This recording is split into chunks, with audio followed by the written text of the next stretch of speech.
Todas as partes implicadas sentaron onte na mesa de diálogo sobre o futuro de Ence en Pontevedra. Tras o encontro convocado polo Ministerio para a Transición Ecolóxica en Madrid, Teresa Rivera animou as partes a identificar propostas e alternativas, tendo en conta os dous escenarios posibles, que a concesión remate en 2023 ou en 2073, dependendo de se a Audiencia Nacional vota baixo ou non a prórroga concedida polo Executivo de Rajoy.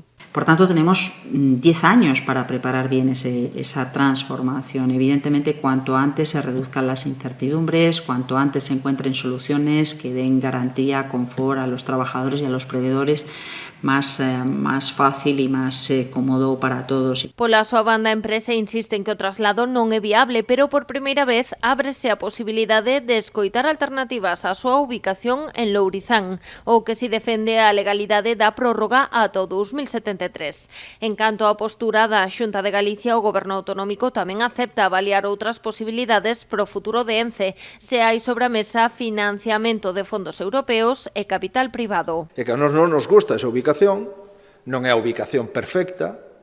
Sabemos perfectamente que o óptimo sería atopar unha fórmula para facer unha pasteira noutro lugar e que se hai fondos e hai investimento privado, nós traballaríamos co resto das administracións públicas para buscar un emplazamento. Tamén sentou a mesa o alcalde de Pontevedra, Miguel Anxo Fernández Lores, ve un paso adiante na posibilidade de buscar alternativas ao emprazamento da factoría en Lourizán. Por primeira vez, a empresa deixou aberta unha posibilidade de estudar alternativas á ubicación de Lourizán, non? Que é a primeira vez que o dice públicamente, non? Entón, nese sentido, eu o valoro positivamente.